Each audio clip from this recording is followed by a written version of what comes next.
Hello, everybody. Welcome back. We are a little more consistent now. We're going to be putting this out a week after our previous episode, which might be a record for us. And believe it or not, we're actually going to put out one in another week, too. It's We're going to be crazy. kind of We impressive. cracked the code. I know. It's something about it is just kind of working for us right now. So we're going to go ahead and just keep on trucking along. This is the Spillin It podcast. If you are watching, you probably already know who we are at this point. I am Jesse. That has been over there with the what does the top part say? Those Women want women me, want me, fish fish fear fear me. me. Absolute Mount Rushmore of a hat, by the way. I've always admired the fact that you not only bought that, but the fact that you wear it as consistently as you do just makes me irrationally happy. It's a great like going to the beach hat. Like during beach season, I'll keep it in my car. That way, if we're just popping out to the beach like after work, we're like, hey, let's just go, or we're just like spontaneously going. Yeah, I may not have the swimsuit, but I've got the head protection. Honestly, I ordered it after I back when I used to play Animal Crossing, when everybody played Animal Crossing when it Hmm. first came out.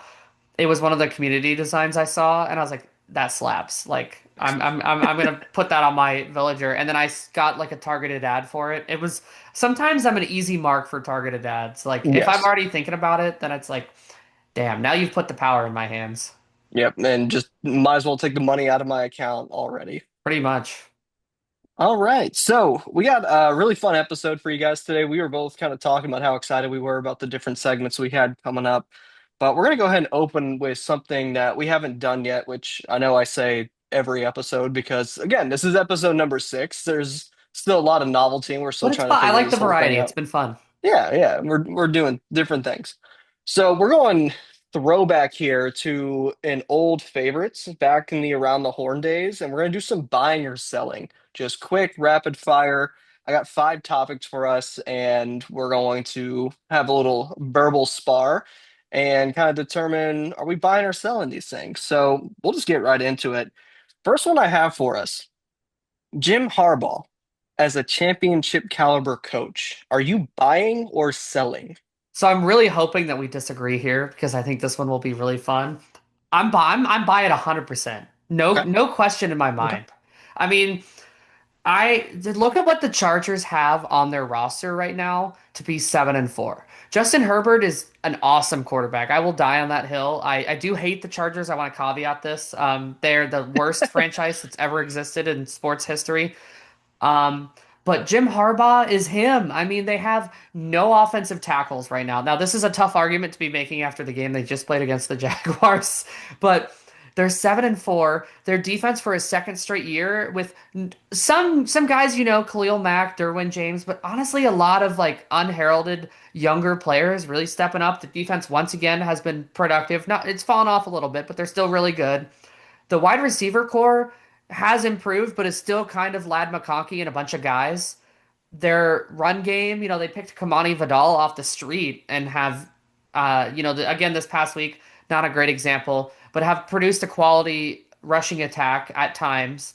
The offensive line health, which he can't really control at all, has been really hard to overcome for them. But they're 7-4. They're always tough in general. Again, Jaguars, but they're a tough out. They play competitive, hard-nosed football. He's been there before. I think it's easy to forget because of all the Michigan stuff and especially how that ended. But Jim Harbaugh has been a Super Bowl caliber coach before. There's no doubt in my mind that if they continue to augment this roster, that he'll be back there. All right. A lot of good points. A lot of good points that you brought up here, Oh, you but disagree with me. I'm so glad. I'm not saying necessarily I disagree. What I am saying is I called my financial advisor today, took a look at the stock forecast, and I said, sell everything. All Oh, you're right. crazy. I You're gonna am not regret that. buying That it. guy's gonna be out of a license and a Uh, job. he's a fiduciary, so I tried to do the best I could. But I'm absolutely selling on this one because the last time that he did make the Super Bowl, to me, that team should have won. That team should have won, right? They had kind of assembled the Avengers on defense. And if you couldn't get it done with that roster, I just don't think he's going to be able to get it done. And I know this is probably just a pure reactionary thing for me right now, but that Jaguars game really just sent me in a different direction with how I feel about him as the leader of that franchise. It's just one of those things. We don't normally disagree this hot and cold on opposite ends, but on this one, I'm just not seeing it. I'm not seeing it at all. Yeah, I mean, that's fair, but I don't know, man. He's got a proven track. Think about how bad the roster was that he inherited last year. And, going into last season, there really wasn't a lot of retooling done to the roster. It seemed very clear that they were going to take their lumps, build slow, build through the draft, and then they damn well made the playoffs. And they're in perfect position now. Their schedule, not a cakewalk, but they've banked wins. I feel like he gets the job done. I feel like if holding the fact that he didn't win against him, I think is hard. I love you, but I think you're crazy. Only one team can win the Super Bowl every year, right? That would be like It like just so happens not to be the one that he's coaching, you know? do we view the Bills as a failure over the last 7 years? Do you view them as a failure? It's hard to say because No, obviously it's the end not. goal By is your standards, they didn't championships. win anything. Yeah, yeah, I guess so. No, I'm not keeping I thought Krishan I had some McDermott, but profound point to make, but sure. yeah, I don't know. To me, I think that if he had a championship caliber roster, I've seen enough from him with less to believe wholeheartedly that he could get it done. To me, And this that's isn't to say I'm not saying he's a bad coach by any means. That's no, not you what I'm sold your saying. stock, buddy. You're out. All You're right, my stock is gone. Yeah, no, I stand by that. But this is not to say. Sorry, my wife just flushed the open toilet with an open mic. well, I didn't uh, hear it, but now we all know it. there we go. Um, it was clear as day to me. Anyway, You want some of the but cranberry? hey, Coca-Cola, seasonal drink here. I'm Please give us a sorry. Did you sponsor. ever play the little like? It was like a 3-minute game, but did you ever play the little LeBron James? You want a Sprite Oh, the one where he cranberry horror busts the game? door down, asking Yeah, if where you want he's to like strike. hunting Yeah. you like the chupacabra, and you have to like Oh yeah. flee from him. You So got to so throw fun. Fantas at him. It's a great game. Anyway, all right, Jesse, Absolutely what's incredible. our next one? All right, next topic is going to be Detroit Pistons as the beast of the East. Are they going to be the number one seed going into the playoffs? Are you buying or selling Detroit as the best team in the East right now?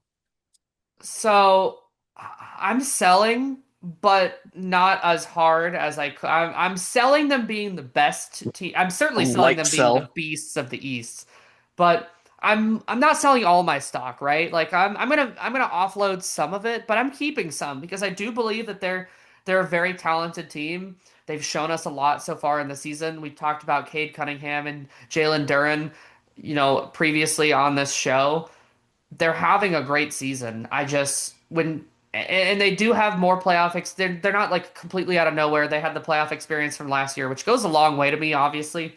Honestly, in the NBA, I feel like a lot of times the young team never gets it done in their first year. So it's encouraging to see that they do have albeit very brief playoff experience.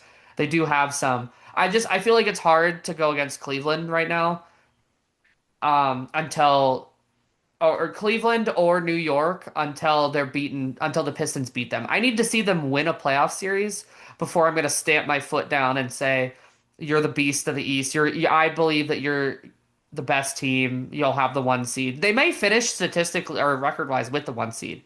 I don't think I can quite get there yet. So I'm going to kind of soft sell. Okay, on this one, I'm going to soft buy, actually. I'm soft buying this one. This is going so I'm well. not Never going, do oh this. yeah, I know. I know. This very rarely happens to us. But I'm going to soft buy this one and for a couple of different reasons. Point differential right now, they are at 6.7 in the green. The next closest team is at 6.2, and that's the New York Knicks. And there's a steep drop off to 4.7 to Cleveland in third place on that in the Eastern Conference. Additionally, their defense has been rock solid. So for Mhm. me, they Side point out of the relative. top six teams, they are giving up the least amount of points per game at 112.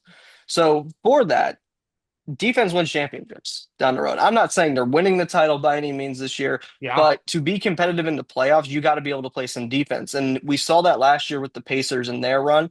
The reason why, obviously, their offense was historically good the last couple seasons before Tyrese got hurt, but you saw the defense step up in that second half of the year, especially after the All-Star break. And in the playoffs, they started playing much better defense.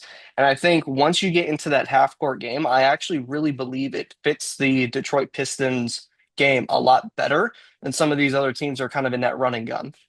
Yeah, I mean, they do have 10-game win streak, best in the league, obviously, so far. I say obviously only because only like five teams even have double-digit wins. So pretty tough to have a better streak than that.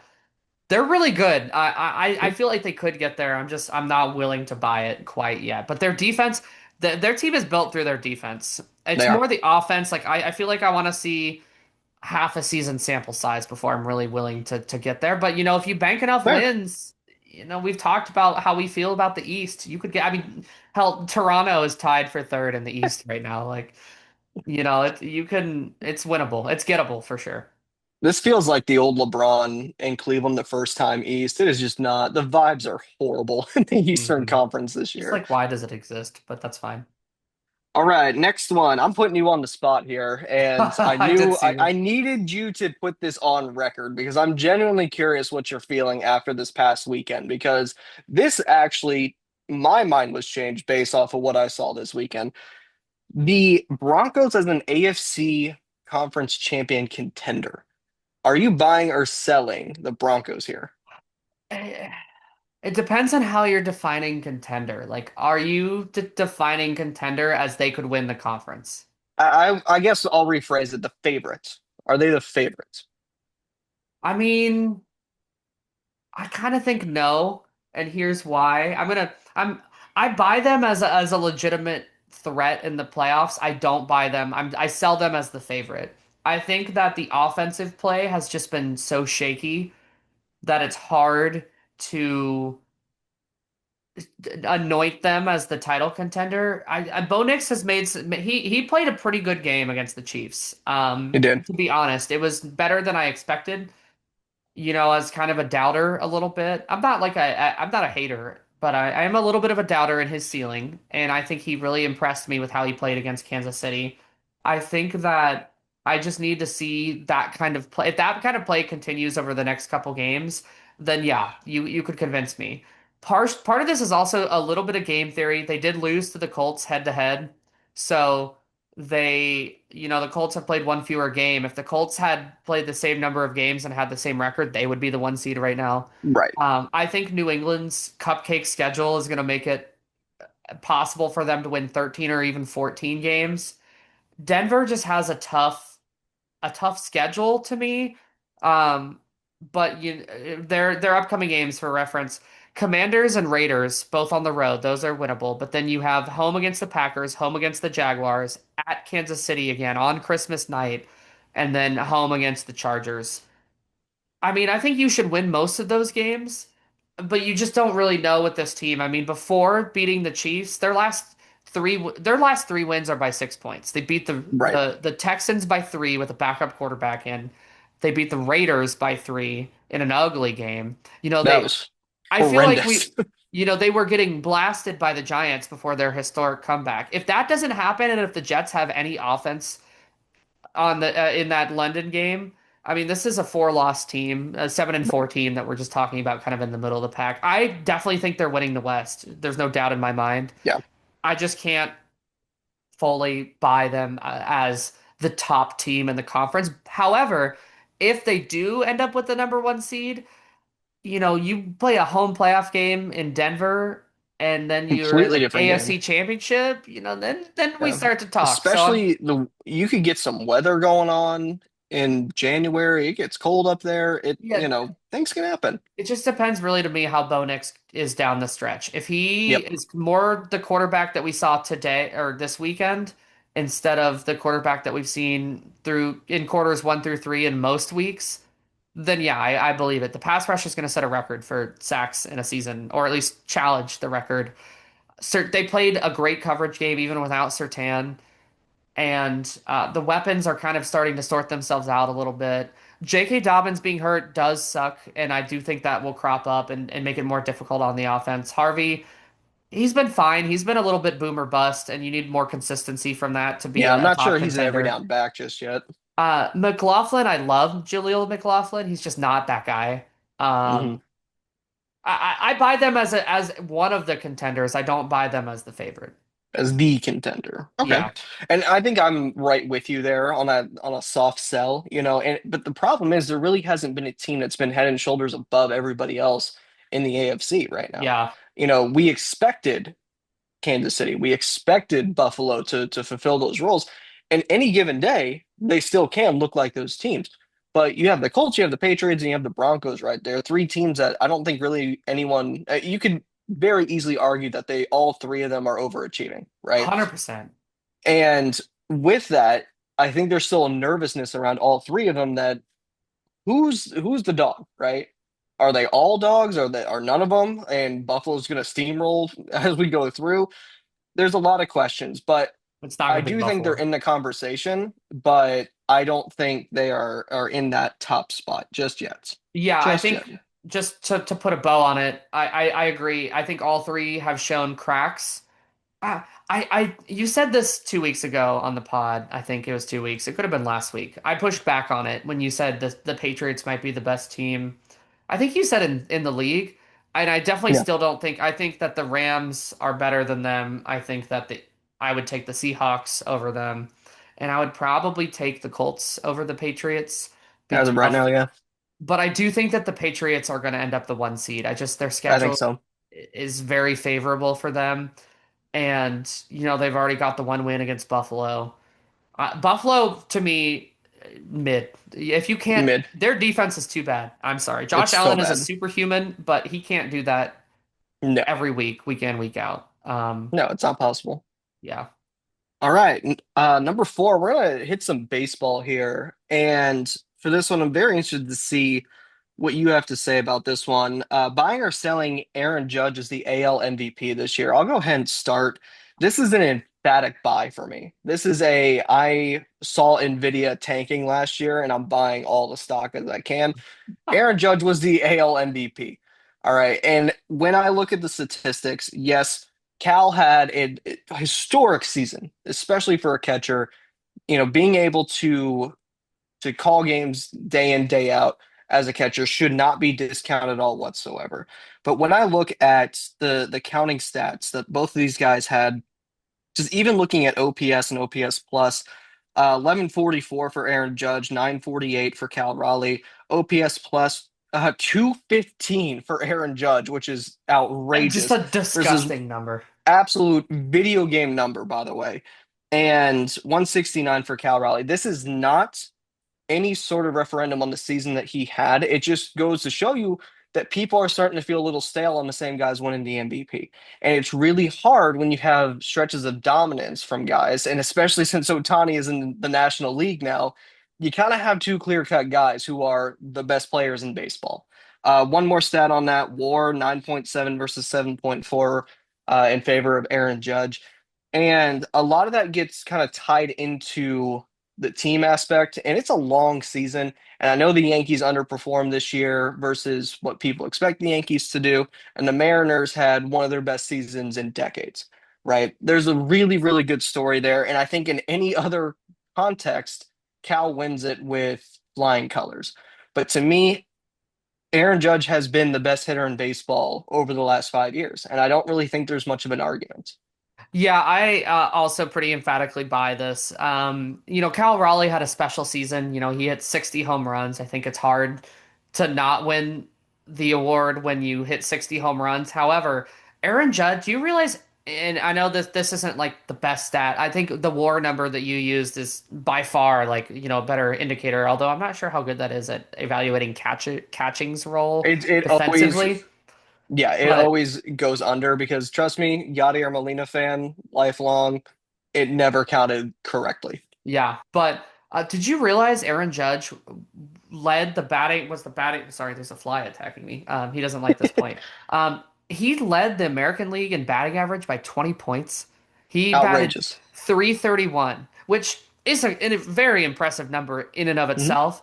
But to then pair that with 53 home runs and 114 RBI, like, look, I'm very much you can't just like use like the traditional stats to prove Right. value. But I think when you're the best player on your team, you face all that attention. you have not nearly as much help. I mean, where would the Yankees be without Aaron Oh, Judge? The completely Mariners would lost. be worse without Raleigh, but they had a lot of other guys have really strong Yeah, they're seasons. making Their the pitching was playoffs. good. The Yankees without Aaron Judge are a travesty. And for him Yeah, to night in and night out deliver at the level he did, it's hard when you have, again, like I said, Cal Raleigh had such a monster season. I think the voters got that one right. I absolutely agree. And, you know, 3 out of the last 4 seasons for Aaron Judge, he's been right at that 10 WAR number, which is just absolutely It's insane. He is clearly, unfathomable. it is. And he is absolutely putting this team on his back, and he has been for years. Got broad And shoulders. I'm, he's a big dude. He's just, He's got a big back to carry him on. luckily, I mean, you got to carry that whole city on you. You might as well. But what else is there to say about Aaron Judge overall as a player? He's had what is this? One, two, three, four. He's had 5 instances where he has been top five in the MVP voting. Won 3 of those. You know, he could retire today. He's a Hall of Famer, absolute stud. Yeah. But you Uncomfortable know, conversation for old heads that are Yankees oh, fans about absolutely. his place in team's history. Absolutely. And I'm very happy they gave him that captain stature not too late in his career. So, you're a captain of the Yankees during the prime of your career. That's saying something. They're not just giving that to anybody. Hmm. All right. And last one, we're going back to football for this one. Kansas City Chiefs, are you buying or selling them as a playoff team this year? I'll go ahead and start. Sell. I am selling everything right now. 5-5. And they could squeak in. They could squeak in. But as of right now, I'm just not seeing it. I don't see enough consistency, and this is going to sound wild. I'm not seeing enough consistency from the quarterback play right now. I'm not seeing anything from the receiving core, who has been completely MIA. And quite honestly, they're losing winnable games, games that you would expect an Andy Reid offense to win. I can't believe you're gonna make me do this, but I will happily buy all the stock you're Ooh, selling and stock that other people are selling. I mean, I okay, definitely. okay. You realize that they are 5-5 with a plus 73 point differential, which That is I insane. I understand. Like you do have to win some of these close games, and they've lost a couple. Unfortunately for them, they've all the games they've lost are pretty much to teams ahead of them in the playoff standings. In fact, all six or all five losses are to the teams ahead of them. That's tough to overcome. I think that they're going to get there. I'm going to build you a case actually beyond just vibes. Okay. I think Mahomes has actually been pretty good this year. I think the defense has played well. But I have a very specific case for how I think they get in. Jacksonville's schedule is pretty favorable to Jacksonville. I think that they probably will win enough to stay at least tied with Kansas City, and they have the head-to-head over them. But I have identified the Chargers and the Texans as two teams in front of the Chiefs. If they can pass both of those teams, then they become the 7 seed essentially. And here's my case for it. I mean, technically, if Baltimore wins the AFC North and the Steelers get involved, but I don't really, we all know how I feel about the Steelers on this podcast. Um, Especially if Rodgers is hurt. so here's the Chiefs' schedule. Home against the Colts, I think they do lose that 5-6, but I think they go on the road and beat the Cowboys 6-6. They have a huge game at home against the Texans. I'm going to give That's them a that one big game. 7-6. Home against the Chargers 8-6. I think they win that one, given Ooh, okay. at Tennessee, I think that's 9-6. Yeah. And then you need to split at least. I think you're going to need 10. And your last two games are home against the Broncos, which I would on Christmas night, as we talked about, which I don't know that I'm definitively picking Denver over Kansas City. And then you travel to Vegas. I think there's a very realistic path to 10 or 11 wins. Now, the Chargers already have 7. Their remaining games are kind of difficult. One of them is against the Chiefs. They do get the Raiders this week. They should probably put away the Raiders, but then they play Eagles, Chiefs, Cowboys, Texans, Broncos. Those are all 5 teams. The Cowboys aren't good, but they can beat anybody on any given night. They still have some juice to them. I think I've declared that the Chiefs win that game. Houston's got an elite defense that's going to eat that or not Vegas, goodness, LA offensive line alive. Game against Denver could be for the division if the Chargers are still up there. That's a big game. Denver's going to be invested in that. So I think the Chargers fall down. The Texans have the same record. Here's the Texans schedule. Buffalo, I'm at looking at it Indy, right now. at Indy, at Kansas City, home against the Cardinals, who are feisty, home against the Raiders, who suck. We've established that. At the Chargers, home against the Colts. I feel like the Chiefs can get that. I mean, the Texans to match what the Chiefs, which I said I put the Chiefs at 10, maybe 11 wins. So the Texans would need to win 5 games there. And I count three that you should expect probably to win. And then you would have to win 2 games of the 4 you have against Buffalo, Kansas City, Colts. I don't know, That's a Jim. tough stretch. That's a I don't tough know, stretch. Jim. That's tough. Um, Brother, I'm not gonna lie, you might have swayed me actually. and I mean, it's not like this team. I don't feel like this team is playing bad football. I feel like they're suffering some regression in one score games. They were never going to keep up what they did last year. No, no. Um, but all of their here's the margin in their losses, which you could probably guess based on their point differential. But 6 against the Chargers, 3 against the Eagles, 3 against the Jaguars, 7 against the Bills, 3 which involved a walk off kick field goal against the Broncos. I don't know. Like, I mean, the schedule's not awful, and I just think that they're a good football team. Like, I'm not They willing to have to win that bury them. Houston game. The That Houston Houston game game is is a if you must lose win for that Houston both. game, you can kiss it goodbye. But Yeah. I think you could even afford to lose. Like the discourse will get bad if they lose to the Colts. But I see the path. Like, and I haven't like put this in a playoff simulator. Like, it's possible that even that path I'm laying out, you know, doesn't account for all the variables. But I see it so clearly. I see the Chiefs coming in as like a 7 seed. It could be the 6 depending on tiebreakers. I really, like I said, I haven't calculated that, but I see the vision. And I hate to. They definitely cannot win the division. That is over. They're 4 games No, behind that Denver is and cooked. have lost the game to Denver. So So I'm that looking that at one's over. NFL.com right now, and they have their playoff probability statistics here. Right now, Broncos 96%, New England Patriots 98%, Colts 90%.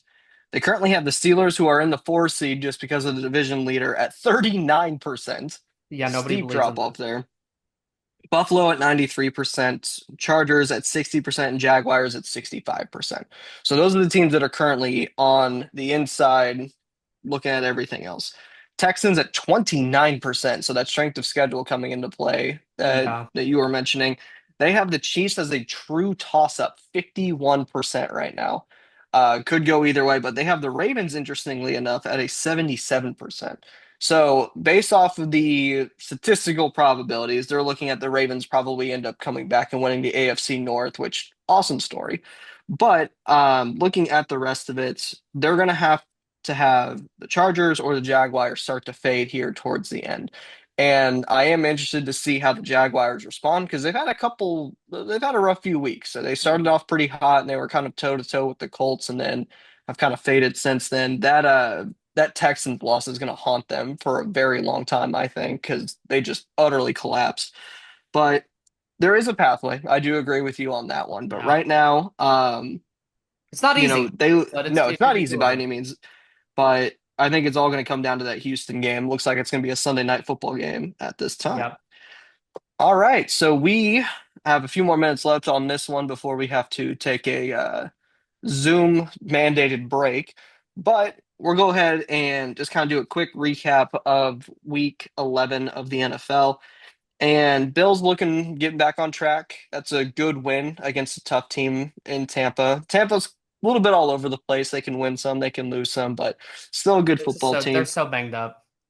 They are. It's yeah, it injury bug absolutely has hit them. Ravens are surging from 1-5 to 5-5, and honestly, it's really not that big of a surprise. It's making my Super Bowl pick feel a little bit better because I after feel about better about six yours than I do weeks, mine, which is funny because the Bills have a better record. right? I'm so out on the Um, Bills right now. yeah, vibes are not good on the The Bills. defense is And horrible. I mean, you you said a can't good stop win. anything. You said a good win for the Bills. I mean, it is an important win. It does not leave me feeling better about them. Oh no, no, but it's a win they had to have, They definitely or needed it for sure. or is going to be nuclear meltdown mode. The Chargers, what in the world is going on? I almost said in San Diego. I've done this on the pod way too many Offensive times. line, What is bro. going on with the Chargers? Did you see Justin Herbert was pressured on like 50% of his dropbacks? You could have Um, told me he was pressured on 150% of his throws. It they're just getting right to him. They're getting right to him. And for how hot they started the year, Herbert was people are talking about Herbert this being his MVP season, his breakout, his time, right? Talking about how Josh Allen was playing last year.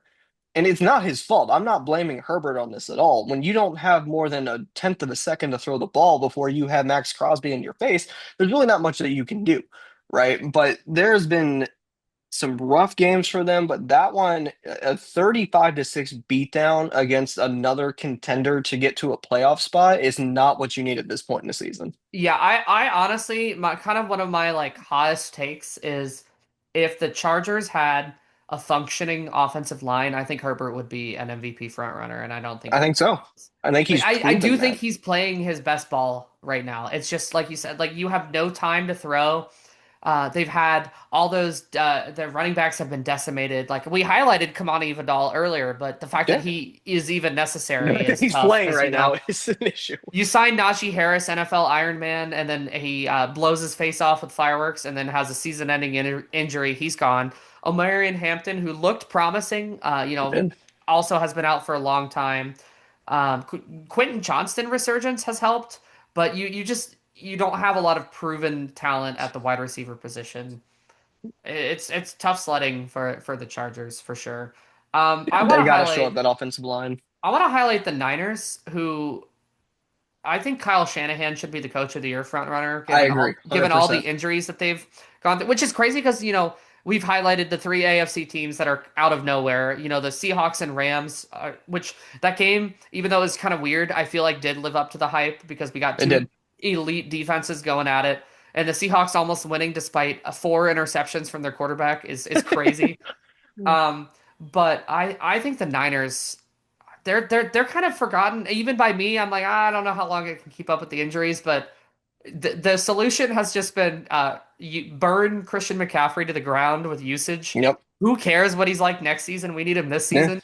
Just Yeah. just like biblical usage numbers for Christian McCaffrey, but it's working right now, and their receivers are Yeah. getting healthier. I don't know about the defense. I don't think they're like a true contender because you can't really recover on defense with all the injuries. No. But just a really impressive season, and they really took it to the Cardinals offensively this past week. Absolutely. All right, we're gonna get some quick picks on the other side, do some pop culture, and then we're gonna have some fun here at the end on the flip side. Zoom mandated break. We will catch you on the flip side. We'll see you guys soon. Bye. Welcome back, folks. After that Zoom mandated break, we're back in action here. We just recapped some Week 11 NFL action. Week 12 does follow Week 11. So Jesse, we got a whole new slate of games that we got to get to here. Yeah, and complete side note here, Zoom mandated break. You remember that time in like fifth grade summer where Nickelodeon was like, "This is going to be the day of play," and they didn't show any cartoons in the middle of the summer, like go outside, touch grass for a day. And I'm like, I do. Wasn't that after we were? Was that? Did they do that when we were in school too? Because I remember that when I was in like high school. I think they did it once when we were Maybe when like late elementary, and I'm like, what is this? I I got must. my cereal. I'm trying to eat my Fruit Loops, and I'm like, for real? That's funny. There was a family in the neighborhood when we were in like a little bit older, and we used to joke that like we were gonna send them like an Xbox or something for Christmas one year because it didn't matter what time of day you were driving by. Their kids were always outside, and I they were love like that, man. thin, like pale kids, and I'm like, you guys got to get some like Call of Duty or something. Like we got to get you a little bit of body mass in here. Like you play outside too much. Get him a couple cheeseburgers. I love it. All right, let's go. Thursday night football game. We got Bills and Texans on this one. A lot of playoff implications in this one, which a couple weeks ago, I think both of us would have been surprised to hear. For this one, I'm taking the Bills more so than anything. I just think the quarterback play takes the Bills over it, even though Houston's defense has been absolutely legendary so far this year. I'm just feeling Buffalo. Yeah, Houston has an elite defense. My guy Will Anderson Jr. is cooking right now, and Danielle Hunter's no slouch on the other side. They've got the secondary linebacker play's been good. I'm not really sure what to expect out of the offense for Houston. Davis Mills has performed capably. They just haven't scored a lot of points. And I don't know. I don't love Buffalo as an end of the day, like, top contender like I did in week one, but I think that they have enough to overcome Houston. Though this one I did wrestle with a lot because I just Buffalo's defense is kind of a mess. And if Houston gets hot, they could win this one. But I did take Buffalo. Right. Next one, early slate. We got the Colts and the Chiefs. Here's an interesting thing on this one. All right, Colts are 8-2, Chiefs are 5-5, but this just goes to the gravity of how people feel overall and just historically speaking about both of these quarterbacks. According to ESPN analytics, the Chiefs have a 61% chance of winning this game, and currently At the home, line and they're has and the Chiefs have a 3.5 point favorite right now. Um, for this one, the Colts are coming off a bye week. They're coming off a bye week, and the Chiefs got a little beat up in that last game. And I think when Shane Steichen has had time to really prepare, I think he's done fairly well in his career coming out of byes. So for this one, I'm going to go ahead and take the Colts just simply because I think Jonathan Taylor has been an absolute force of nature. They control the time of possession. They keep the ball away from Patrick Mahomes, and I think they get to win. That's actually pretty good respect from Vegas because in general, the home team that gets you about a 3 point advantage on the line. So only being 3.5 point favorites is actually pretty good. They do think that does kind of lean a little bit more Chief. I did take the Colts as well. I think coming out of the bye is huge. I think that they've started to, falter a little bit. Not all the way, obviously. They're still 8-2. But I think the bye week is a great time to regroup. You can really put some extra effort into attacking the weaknesses of Kansas City because you have the extra week of prep and game planning and all that. And I do think that the Colts get it done. But this is a pretty huge game. It's going to tell us a lot about both teams. I think Absolutely. if the Colts win this game, then they are for real. And if the Chiefs win this game, then that whole case that I just presented about the Chiefs assumed that the Colts would beat them. But you win this game, and it becomes a lot more doable to make the postseason. Absolutely. And it goes a very, very long way.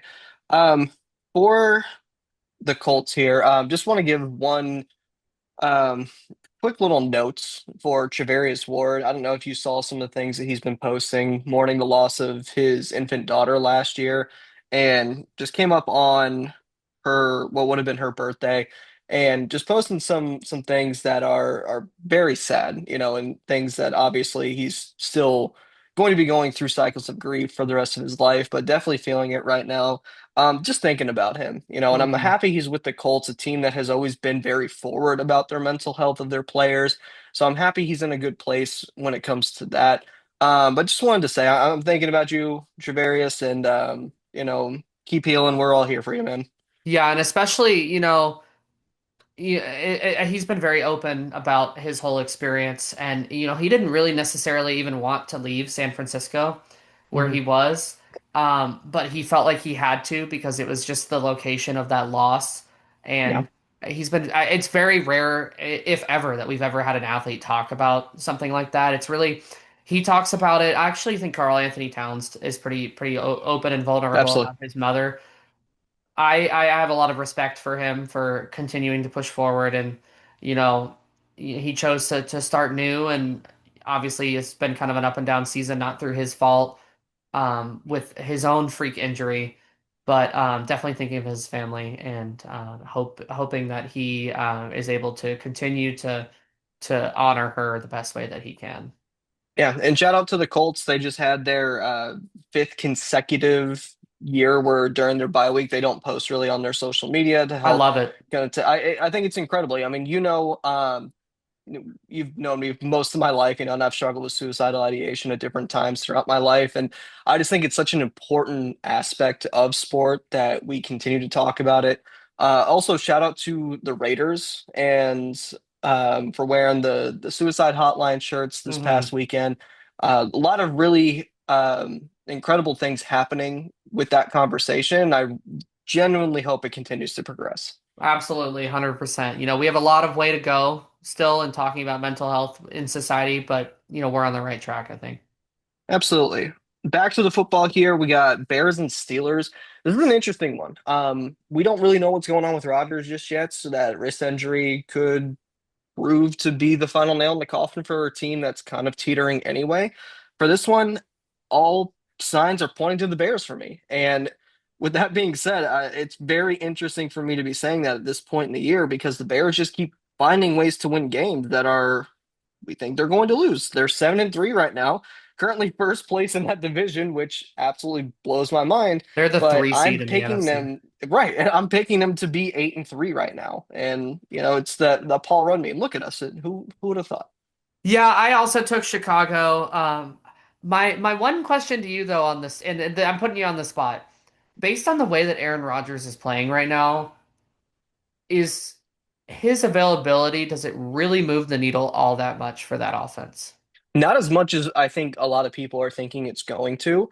For me, it's about the stability aspect of it. As far as actual quality of play, no, I'm not buying that at all.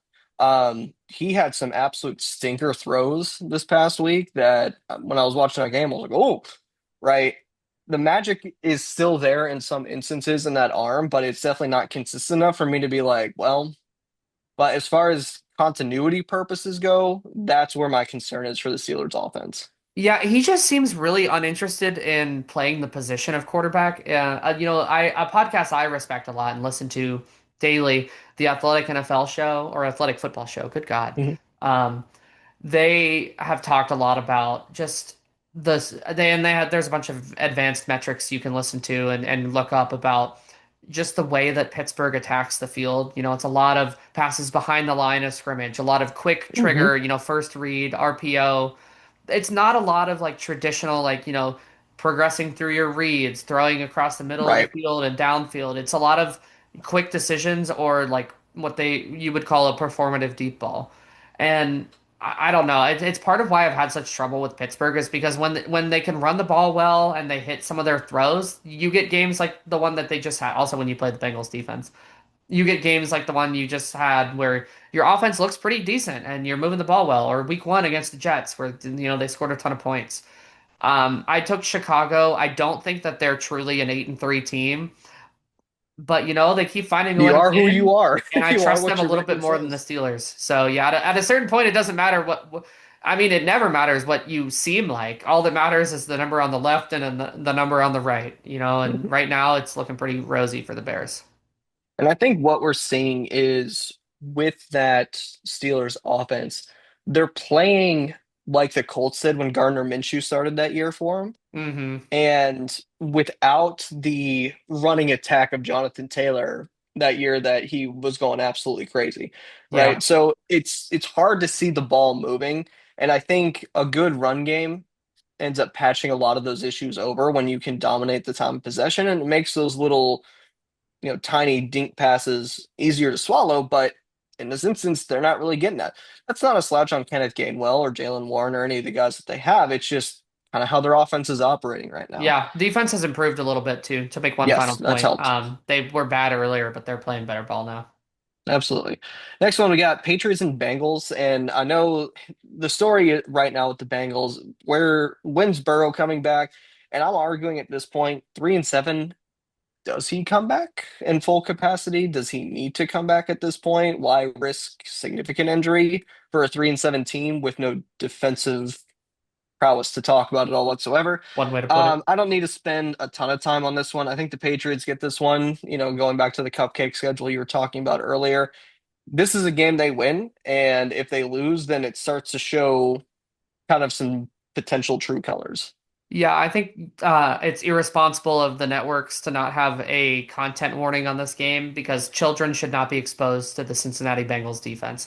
You understand that DVOA, which is defensive value, or I don't remember what the D stands Yeah, for, yeah. but it's like value over average. Basically, it's a metric that people use to talk about teams and how they compare to other teams. The Bengals right now, and that metric goes back to 1978, that you data. Yeah, it's Currently, not some random new one. the Bengals are the worst defense by DVOA in recorded history. And again, that's 1970, that's almost 50 years of team stats. Now, obviously, they weren't like recording DVOA in like the 80s, but like we can determine DVOA based on Right. metrics and such. All that to say, I think this is pretty favorably a New England win. I think Cincinnati has some real soul searching as a franchise to figure out. I think I do. they need to change their strategy. It not, cannot like T. Higgins is awesome, and I think signing him was good. I think you need heavy investment on your defense, and you need to be able Hmm. to run the ball consistently, especially when you have a quarterback with the injury history that you have. But that's all big picture stuff that we can talk about at a later time. New Yeah, England in they this got some one, big issues they got to pretty solve easy. that are, it goes beyond this season for sure. Ravens Jets, I love what I'm seeing from Baltimore right now. I think they just keep the train rolling, and especially the Jets are going to have Tyrod Taylor starting. Love me some Tyrod, but it's 2025, big dog. At this point, I'm going with the Ravens pretty easily. Yeah, Tyrod Taylor and Este Economia, like, no, thank you. I love Tyrod Taylor, but a great guy. He was stabbed by the team doctors and in the team from Blows my hell, aka mind. the Los Angeles Chargers. No shot for the Jets. I'm sorry. Like, you're just playing out the string at this point. But good luck. But Baltimore, not like dominant in their 4 game win streak, but I think this is easily a fifth. I think so.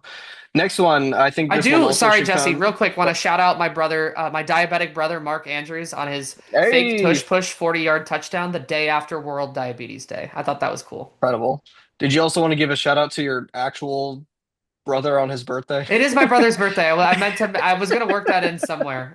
Was waiting for, I have another like off-brand thing I'm trying to work in somewhere. I'll get there before the end of Okay, the okay, episode. But okay. I'm sorry, I jumped the gun on that one. no, it's Next one, okay. Just like don't come after my family like that, but it's fine. I think this Pocket next watching me. one, this next one should also come with a content warning. We got Seahawks and Titans. I think I Darnold forgot about plays. that. I'm looking at the schedule. I forgot. I think this one's over before JSN's even done warming up at this point. He has had such an incredible season. I'm not going to spend a lot of time on this one. Seahawks are winning this ball game. Yeah, I wish I had some sort of profound thought to offer here. And the only solace I have for Tennessee, I actually think Cam Ward has played fine. I think he's had very Yeah, little around him, and it just continues to deteriorate by the week. I worry about him developing some habits that will haunt him later, a la CJ Stroud, but right. I actually think he looks fine. You're just not going Yeah, to win this game. I think yeah. Seattle's going to, it is going to be just hilarious, the Seattle defense going against an overmanned at every spot Tennessee I'm offense. so excited. I can't even lie. I might have to This like next fourth screen one, that. we got Vikings and Packers, and I've really picked on the Vikings so far this year, and I think the Packers are not as good as we think they are. Mm. And Josh Jacobs' status is up in the air right now. As a fantasy owner, I am completely heartbroken and lost my number one seed in our fantasy league because he got hurt. But neither here nor there. I'm taking Minnesota in this one, mostly just because I'm Mm. mad at the Packers. Yeah, that's fair. I feel partially validated, partially not validated. Last week on this pod, I said that Chicago had absolutely no shot against Minnesota, which it did kind of look like that for the bulk of the game. And then JJ McCarthy is just so mid as hell that he couldn't close the deal. 9. Nine showed up, so they lost.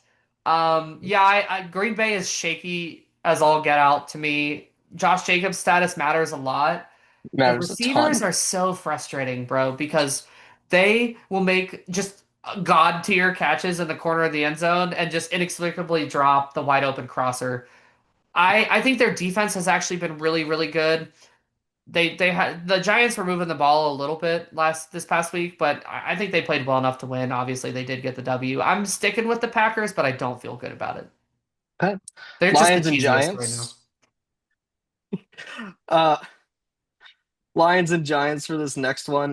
Jackson Dart expected to be back for this next episode. If you see my camera shaking a little bit, that is my dog jumping up on the little thing I have set up here every now and then. So I'm not on the San Andreas fault. It's just a 5 pound puppy.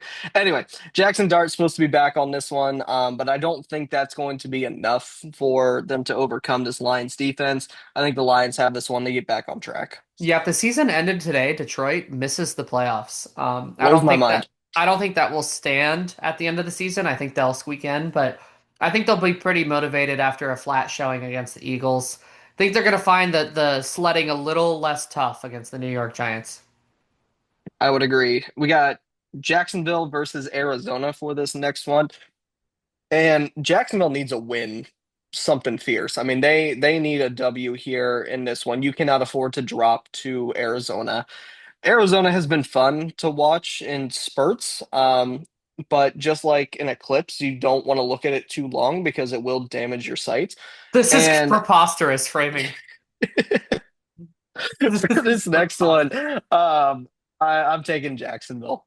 It's funny the way that you're talking. I can tell that you're an AFC South guy and not for the Jaguars because the way you've talked about Jacksonville, like in the last 20 minutes, like they're foaming at the mouth for a win as if they didn't just immolate the Chargers this past week. They They did, do but they do need to keep winning though. They're one of those AFC middle tier teams that has to keep winning if they want to make the playoffs. I think they will. Arizona's weird because they've been weird for years, but their offense is actually like put up huge numbers against the Niners. Of course, the game was over almost immediately, so it's hard to tell really. And their right, right. defense had been playing better. Not very good showing against San Francisco. I just they're one of those teams that's like you don't know what's going to show up, but you know it's going to be some form of mildly depressing.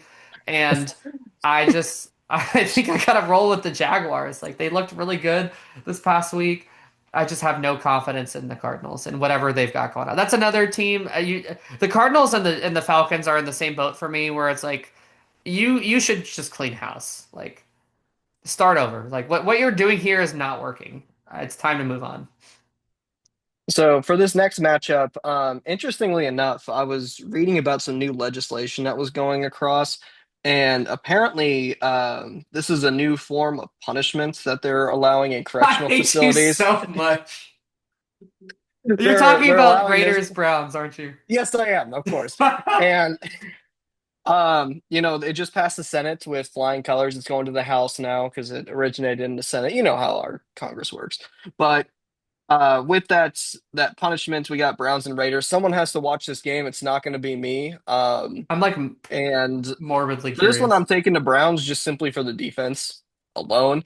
I don't feel good picking either of these teams, but I guess one of them has Miles Garrett's, so I'm going with them. Who's just as having like the all-time, the tungsten Armo Doyle tweet that he gets used I with love that Shohei tweet Ohtani so all the much. time, where it's like tungsten Armo Doyle threw like a perfect game and did this thing that's never been done before as his team loses like 3-0 or whatever. Um, just ridiculous things that Miles Garrett is doing over there. I took the Raiders which I do want Oh, a little bit of a pat on the back here, because though it wasn't the circumstances I expected, this probably is Shadur's first start, which I I think did so. call out last You week. did call that, yes.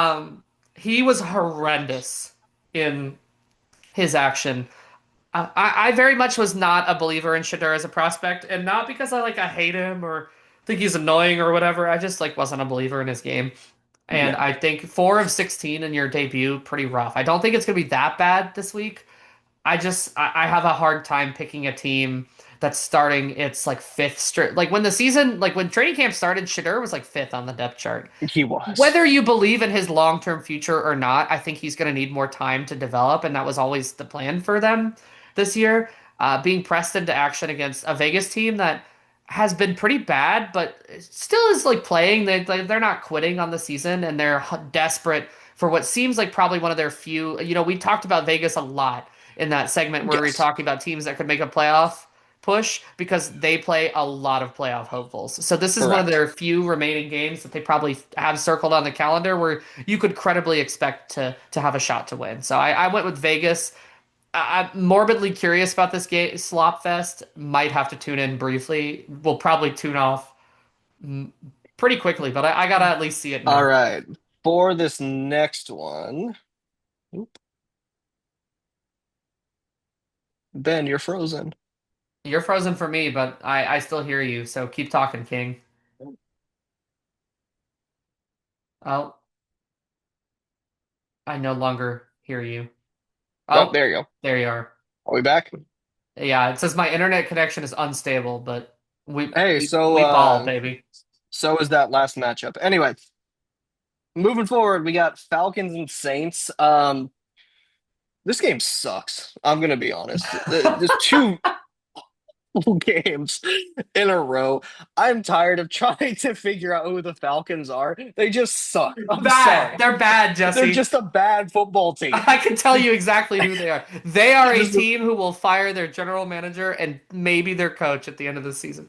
Good and the news worst is, part though, is I'm picking them to win this game. you're crazy. Good news, though, is even if they do finish with a horrible record, they already traded their first round pick for a pass rusher that's like not really doing a whole lot. So don't worry, they don't. They're just giving the Rams a top 10 pick next year.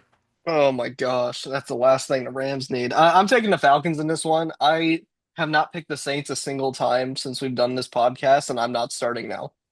I did take the Saints. They're feisty, man. Like I don't know. I don't think Shuck is very good. I think Rattler was better, but I That's I'm ta that is a very hard choice to have to make between the two. yeah. I mean, neither is great. They should definitely be shopping for a quarterback. I saw when before this past week when Bryce threw for like a million yards.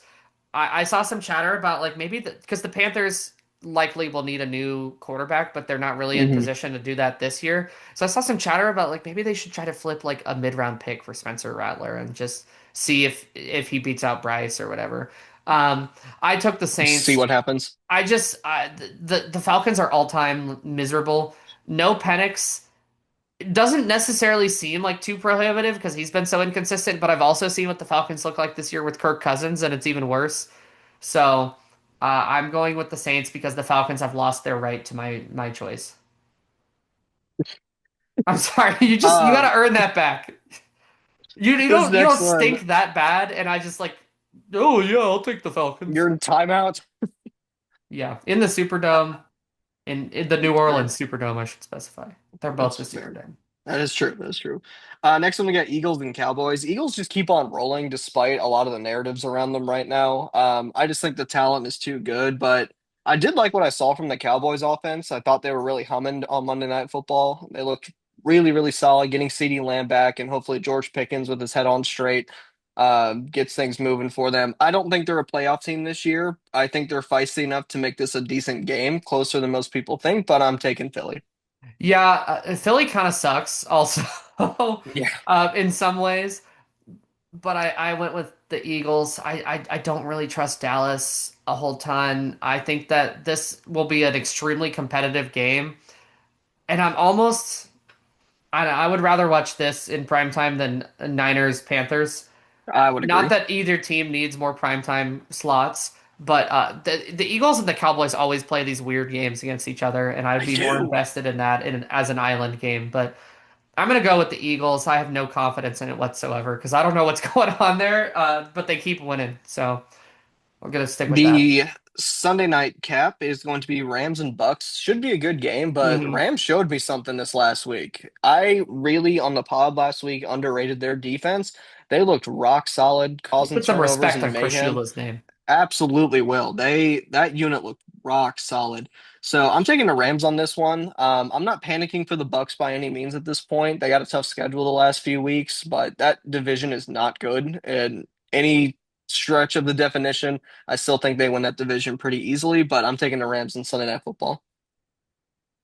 Yeah, I also really like the Rams. I think it will get better for the Bucks, but I think that they're now kind of in that we have to win the division over Carolina territory and not as much we're going to threaten for a top two seed Hmm. in the NFC. And it's not their fault. They're just injured to shit. Like Yeah, it's they just keep piling up and it's hard Swiss to cheese overcome right that. now. And I think the Rams are the best team in football. I'm willing to put my stamp on Okay, that. okay. I thought that the winner of the Seattle and the Rams would probably win Gets that that crown. distinction from me. And I'm just really impressed with what they're doing on both sides of the ball. It was an uncharacteristically bad Stafford game. I've seen what Tampa Bay's defense does against dynamic quarterbacks. Don't think it's going to be that much of a problem for him this week. Yeah, absolutely. And the Monday night game, you already alluded to it, 49ers and Panthers. For this one, I'm taking the Niners. They just keep winning football games. Hmm. It's really hard for me to pick against them. Yeah, I love Bryce, and I'm so happy that he's better than Cam Newton officially because he set the single game passing yardage record. But I have no confidence in Carolina is like the reverse Falcons where they're usually at least outside of like one or two games they're like reasonably competitive, but I just have no expectation of whether they're going to be enough to win or not. I went with the Niners. I just think that they're rolling right now. They're getting healthier. They're on their way to 10 or 11 wins, I think. And I think there's going to be some weird, funky NFC matchups in the playoffs because of that. But big game for a big week for the NFC South as the Bucks and the Panthers try to get an edge on each other. But I've got them both losing in prime time. All right. So we're moving on past the sports talk here and getting into our pop culture segment. You want to go ahead and introduce what we're doing this time? Yes. So this pop culture segment is pitch the next great video game movie. And the caveat that I gave Jesse and myself was that I don't want this just to be us talking about games we love that we want to see in movies. I wanted us to try to pitch ones that we thought would could be well made. Not all games translate directly to the silver screen, as we've seen some bad video game movies, but also Hmm. that could be well made and successful. So that one was kind of a little bit of a limiter on myself, so that I didn't pick some small like indie game that I like a lot that nobody would flock to the theaters for. Right. Because I wanted us to try to think of a movie that could be really successful. Like obviously, we're pretty fresh off the Minecraft movie and the Super Mario movie that both made a ton of money. We've had some Insane other, amount of money. The Last of Us has been really popular. I went with all movies, although I had an honorable mention that would be a show. If you picked a show, that's fine. I didn't. I said movie, but we're pretty loose with those rules Right. here. It's our Um, podcast. Who's going to stop us? but so I had a couple. I think I gotta find my notes here. I think I ultimately had two that I wanted, or three that I wanted to pitch. I got a couple as well. Okay, so you wanna maybe we'll just alternate here. I think that might be Okay. kind of fun. Um, All right. I'll go ahead and give you my first one yeah. here. This is an absolute PS4 classic, and I think it is a game that it has so much replay value just because of the decision making behind it. And I'm gonna go with Detroit Become Human. Mm. I don't know if you ever got to play that one, but I don't the have a premise, if PlayStation, but I'm familiar with it's the story. so the premise, if you're not familiar, those watching, it is a society in Detroit in which they have human-like androids who start to feel human emotions, and they grapple with, are they living beings? Are they not? Is it a glitch in the software, or are they a new life form? And you play as the androids, and you play across several different stories, and it's just an incredible experience. If you've never gotten a chance to play it, highly recommend. Go through, play it a couple times, because the things that you think are going to uh, be the right decision aren't necessarily always the right decision for the character. And the choices that you make for one character affect other characters down the road. I think it would be an absolutely fascinating movie. I think it would be Hmm. in the right hands and done well, would be probably one of the best films of the year. Yeah, I think it's very Blade Runner-esque. And so we've seen a blueprint of how it could work, but I think that it has an even deeper story to it that I think would really lend itself. That's a great choice. I haven't played it, so I didn't pick it, but that's a really good choice. My first one, I went with a Metroid horror movie, Ooh, okay, okay. where you have Samus Aran, in deep space, probably stuck on. It doesn't even necessarily have to be based on one of the games. For reference, I haven't played any of the Metroid games. I just am familiar with the story. Mhm. And I thought this would be really cool. It's kind of like Shades of Aliens, Yeah, almost, yeah, where you have, this like killing machine essentially. Samus is like, yeah. like a walking weapon. And you have all these different aliens. Her nemesis Ridley, the space dragon, who's also like a pirate, which I think is really cool.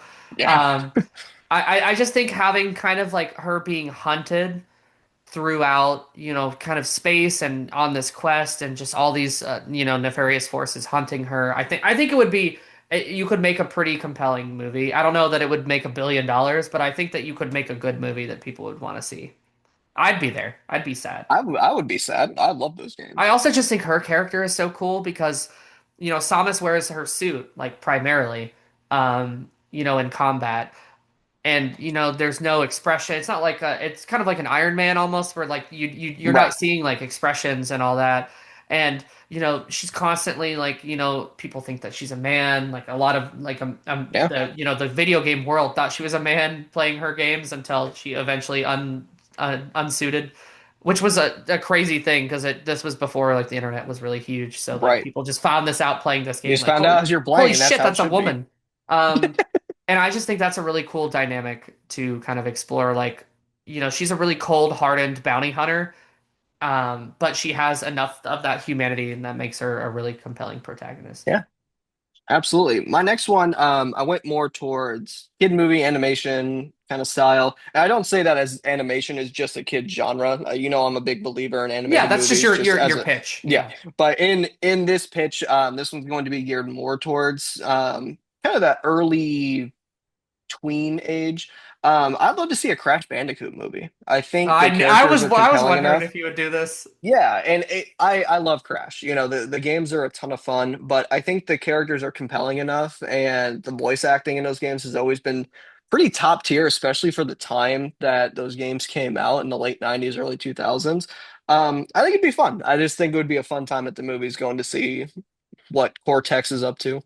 Yeah, I did not end up putting this even on my honorable mention, but I briefly thought about it like a Banjo-Kazooie movie that I feel like would Yeah, have a yeah, lot yeah. of the same energy. You're going for that kind of like tween audience, but it's still like a real movie with heart to it. I'm down with the Crash movie. Okay. Yep. My next one is a Rocket League movie, but kind of in the vein of like an F1 movie or Ford versus Ferrari, one of those where Yeah, like yeah, yeah. Rocket League, I mean, there's no story to the game. It's car No. soccer, so you could really build a really compelling story out of pretty much anything, really, like Yeah. any sort Did of you see the character Formula One conflicts movie? or whatnot. What was that? Did you end up seeing the Formula One movie? I have not, but I've heard really good things, and it's on I our enjoyed watch it. list because Cheyenne I likes enjoyed Formula it. One. So for me, we saw it in the theaters, and um, I was genuinely surprised. I was like, "Is this going to be just kind of another one of those racing movies?" Which I love those. Don't get me wrong, I love a good racing flick. I Hmm. enjoy Gran Turismo, but Formula One, the F1 movie had a lot of depth to it, and it was just beautifully shot. I highly recommend it. It was a really good watch. Okay, yeah, I mean, we definitely want to watch it sometime. We just haven't made it to it yet. Um, okay, Jesse, you have any more Yes, I do final have one more. choices? Okay, I have one more too, so we both had three. Perfect. For this last one, I'm not sure if you ever played this one. It was a pretty big deal when it first launched, and I think it kind of fizzled out quick, but it was an interesting concept of a game called Deathloop. I'm And familiar. I didn't play it, but I'm love familiar. the art style of that one. And if you're not familiar with it, folks watching, it was a game where you kind of woke up and you didn't know who your character was. Your character didn't even really know who they were, and you're trying to piece together what happened, but you only have the day and to gather information, but you carry the information with you from day to day, but you kind of have to restart exactly where you were. So any Hmm. weapons that you find, anything that you do, everything resets back to the beginning after the time runs out. So a really interesting concept, and I think again, this is one of those you'd have to have the correct person in charge of it. But that kind of concept would be really interesting to watch this character learn about themselves and just kind of throw you into this arena and figure out who this person is, why they got there, and you are kind of uncovering this as you go. I love it. I love it. I would watch. You maybe you've inspired me to play the game. It's a good Um, game. It really is. It's fun. All right, my last final like top answer is I guess this is kind of a series, but it could be a single documentary. I want like a Pokemon movie or show, but I want it like Planet Earth, where Oh, it's okay. about Okay. like the world of Pokemon and you're Yeah. following, the wild Pokemon and all that, but it's just like narrated and set up like Planet Earth. I've also always kind of wanted that for like Star Wars, which is not a Oh, video for game, so sure. it's not in this category. But I think like the Pokemon Planet Earth or something akin to Just for the that. lore, it would be so Just cool. that's why like I think part of like the Detective Pikachu movie was so interesting to me was because it was showing us like the world like just lived in with Pokemon, even though it wasn't the Right. focus of it. And I think that that would be really interesting to me. And I think you could probably build a really good story out of that somehow. Oh, or you And just I make think a bomb ass nature doc. Right. And I think that's something that a lot of studios have kind of gone away from is that world building aspect. And I think that's Yeah. what made the early MCU so successful was there was a lot of time that we spent building up towards something and building the environment that the characters were in. Um, and that's I think a lot of the criticisms that people have now is that things are just moving too fast. And one of the things that I really wish that would have happened in between Infinity War and Endgame was we lived in that post-snap world for a little bit before they Hmm. went back and fixed it. I think if we had a few movies in between there and a few years, it would have made a huge impact. Absolutely. Jesse, we'll get to our honorable mentions on the other side of this break. Sound great? All right, we're back. Jesse, just to cap this segment off, did you have any honorable mentions you wanted to share of video game movies or shows? I do, and a couple of them are, I'll be honest, are a little lazy in why I didn't put them in my actual thing here. But Since you have just Spider-Man the PS4 gravity of, here. I'm out of here. I could have. I was wondering if it would be one of your final ones, but I knew that you wouldn't be able to go past this segment without putting it on there. I bet I. It's perfect. It's perfect. It is How a many other ones? perfect. How many other honorable mentions do you have? I do have one more. What console? What console? Honestly, across several of them, not one specific. Like a current generation game? No, old games. Oh, okay. Then never mind. Go ahead and hit me with it. I was gonna see if I could guess your other one. I actually, this is gonna sound silly. I actually really wanted a Mario Golf game, but like Happy Gilmore style. That would be so fun. I love Like that. just an unhinged Mario Golf game, I think would feed families, and Yeah. I would have a ton of fun with it. Just a Mario like movie or something like that where they had like just like not their normal personalities, I think would be kind of fun. Like they were just Oh yeah, like whatever actor was playing them, just they had different personalities. It's part of what I think, excuse me, what I think is fun about the Mario movie that just came out is because they're kind of the same personalities, but they're a little bit right. different. Like you have like the feisty, like adventurous Princess Peach, and Oh you yeah. still have like Luigi who's kind of shy, but he's kind of quippy, and I kind of like that. Okay, I'm Mario so Golf. excited to see what Rosalina is going to be like. And Oh, she'd be so obviously, cool. I love Brie Larson. I think she's a phenomenal actress. I'm excited, and that is a huge thing for her because she is a massive Mario fan, and I'm so happy that they put her in this movie. Did you see the video she shot outside of Epic Universe? I did. And it Yeah. just it that warms my heart. I mean, it's like Ariana getting the role of Glinda, honestly. Like Hmm. it's the same kind of concept that it just means so much to her. And I'm glad that the studios didn't just go with the top name. And obviously, I mean, she's an Oscar winner, but They they got what didn't they just go wanted. with Yeah. yeah. But they got someone who actually is going to care about the character. And Rosalina means a lot to people. I think it was such a cool character when they made Mario Galaxy that was just different from anything that they had done. I also kind of cut off your whatever you wanted to say about Spider-Man PS4. If you want to share if you had any other The comments. game speaks for itself. I don't need to say anything for it. It is, I think, arguably the best Spider-Man property ever made. I think it has depth, it has acting, it has story. It is so well done. That first game is just perfect. It is a It's perfect really good. story, and if it was put into any sort of movie, it would be awesome. Do have one last quick kind of Hail Mary. I want an actual Uncharted movie. Don't get me wrong, I love me some Tom Holland, but I Sure. want an actual Uncharted movie. They should have done it with Nathan Fillion years ago. It would have been incredible, Hmm. but I want an actual Uncharted movie. Yeah. I have a couple quick rapid fire honorable mentions. This one I didn't put because I felt like it was kind of lazy. I think like a Smash Bros. Movie would be so That fun. would be so fun. Just like I don't know, like the idea of like an Endgame type movie or Yeah. Infinity War really would probably is more accurate of just like the Smash Bros. Brawl like cutscenes for like the Subspace Emissary story mode are so good. I still sometimes Oh, watch so good. them packaged together. It's just like it's very much like all my action figures are playing together type vibes, and Right. I just it but that's like the whole point. So I Yeah. think that would be fun. Um, I would love a Fire Emblem movie. It's just very tough to distill them down. Fire Emblem Awakening on the Yeah. DS has probably the most digestible story for a movie in that you could put in a movie. It's just a really good game, great story. I would love to see that. It's insane to me that no Fire Emblem like show or anything like that has been made. It Or seems even like a Zelda too. I Like, mean, how have literally, we they not? are making the Zelda movie now. That is fair. That is I don't fair. know if you saw the first look photos, but they look awesome. They It do look was all. I literally actually just saw them them on your sitting on a story. hill. Um, yeah, I was gonna say I posted them if you didn't.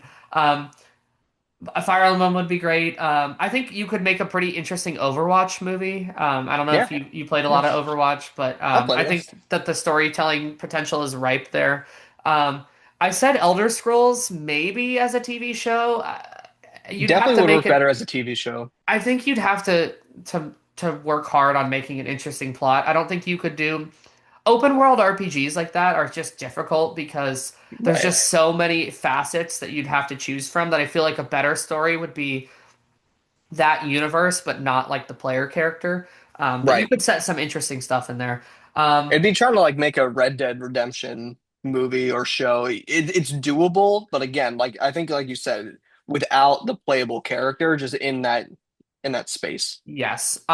Maybe the player character is like has a cameo or something where Right. to show you where they are in relation to that Yeah. Yeah. story. But I had two kind of meme answers. One was Kingdom Hearts because I think it would be literally impossible to do, but it would be so funny to It'd see a be so Kingdom funny. Hearts movie. And the other one is Tomb Raider, but good.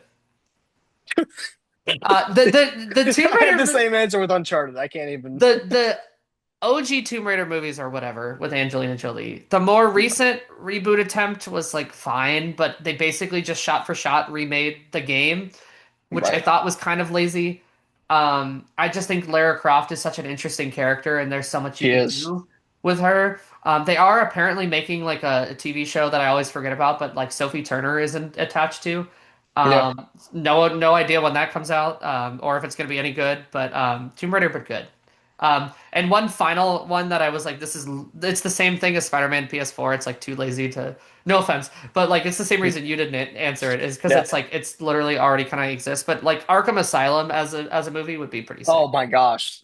Would A great be game. that feed Just give families. me a I would. bat. Really, I just want a Batman movie where he's like in close quarters like that with all his Right. villains and like has to break his way out. Like it's a really great story. I think it would be I a great would. movie. At the bare minimum, give us some of the POV shots that we got with Batman from that. And we don't really see that a lot in superhero movies anymore, I thought. And I Yeah. know you have feelings about the Amazing Spider-Man series, but you got to admit, even you have to You're admit always the gonna web swinging, you're gonna find a way. the web swinging POV that they had, especially at the beginning of the second one, was so gorgeous. And I just Mhm. wish we got more of that just in cinema in general. Yeah. All right. Our next game is Jesse's. So if this was your idea, so if you want to explain it, and then we'll get underway. All right, we're gonna play a little overrated, underrated. We're gonna decide if random sports adjacent things are overrated or underrated. And this isn't gonna be like, is Aaron Rodgers overrated or underrated all the time. No, we're not talking about players. We're talking about just things in sports in general. So the example that I gave Ben for this one, like, is the wave at sporting events overrated or underrated? We're gonna give each other three. We're gonna have a discussion about it. So I'll go ahead and Can I real yeah, quick? This is where I've been waiting to shout out something else. Can I talk about the underrated, ranked for the first time since 1959, North Texas absolutely. Mean Green? The God, mean baby. green. Um, got to go to their most recent game against UAB in Birmingham.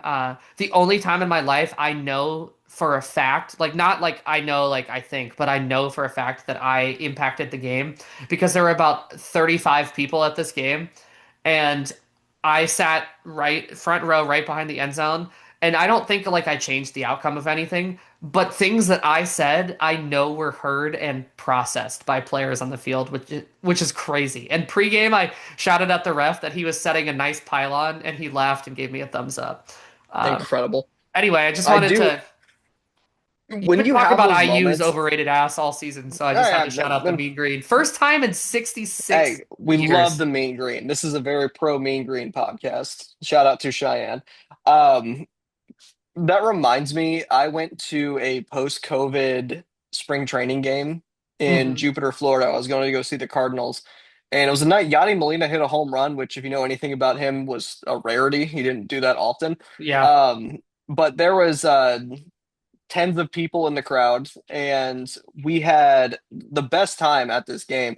But they were playing the Houston Astros coming right out of that cheating scandal that they have with all the sign stealing and the trash can and whatnot. And I got to boo the daylights out of some folks, and I had the best time. Hmm. And Oh, it was so fun. oh, it was so good. So I got to boo Jose Altuve, and I booed so loud from my seat that Carlos Correa turned around and looked me dead in the eye. And I was like, you know what? This is a small stadium. He could probably find me after this game. I'm gonna cool a little bit. And like I went to the COVID NCAA tournament, and Oh that yeah. was more of an like they announced UAB. I looked this up because I had to know what they were going to announce. They announced 18,000 in attendance. I promise you, in my No core, there were way. 200 people at this game. There's Maybe. no way. I mean, I watched the UNT like highlights they posted on Instagram and saw myself briefly in the background of the TV copy.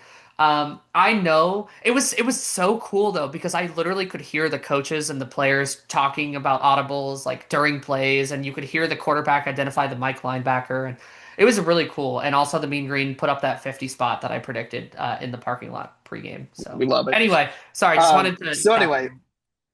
overrated, underrated. I'm gonna give you three topics, and then you'll give me three. We'll discuss overrated or underrated. Okay. So I'll hit my three, and then we'll hit yours. So the first one I want to hit you with here: the ballpark hot dog, overrated or underrated, So specifically at a baseball game. So I'm going to edit your prompts slightly because I'm not a hot dog guy. I don't really Okay. gobble the glizzies. Part of it is allergy related. A lot of hot dogs, even when they Right. say are all pork, have like chicken or turkey. Yeah, some sort of So I byproduct. will Yeah. substitute with what I get, which is like a brat.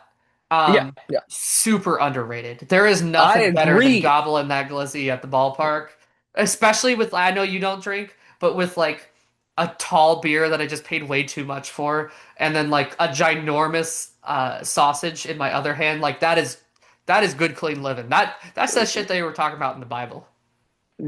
Like When truly they wrote the one of the most Declaration of underrated. Independence, that was the vision that they had.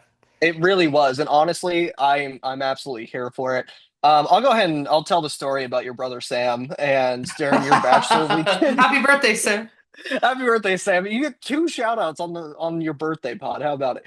But we went to an Orlando Pride soccer game, our women's soccer team in town here, and we ended up splurging. We got some tickets that we got to go into this like little fancy area where we could just eat all the food that we wanted to. And one of the things that they had on this food line were hot dogs. And we made money on that. I Yeah, we got firmly our believe money's that worth we for made sure. money on the hot dog line.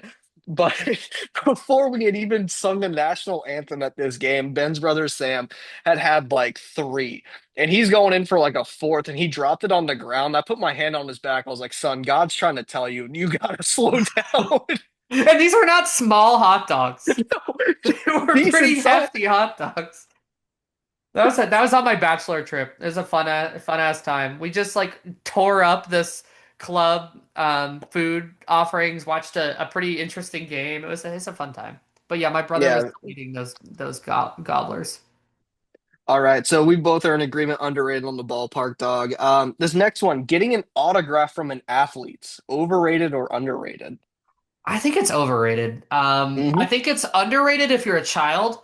As an Yes. adult, I mean, it's still cool. Like if I ended up with like an auto, like I've hung on to autographed things I had Yeah. because I think they're cool and like not necessarily because I'm trying to sell them, but just like they're cool. Like when I was a kid, I mailed Drew Brees a card. To the when he played for the Chargers, I mailed him a card and told him I loved him because he was a Purdue quarterback. And like I wrote him this whole ass letter. Literally everybody in my family forgot that I had done it. A year later, this was literally like when he moved to the Saints. Mail came from LA. They had sent it to New Orleans for him to sign and then sent it back, and they sent it back to me. And that was really cool. Amazing. That was a really That's so special like cool. I still have that card. But like the thought of like trying to approach an athlete now and asking for an autograph kind of gives me the ick. So I'm gonna say overrated. Especially because I'm older than so many of Yeah, like the I think big that's time part of it. It's athletes, like right? once you reach the point where it's like either I'm your age or older than you, it's like, ooh.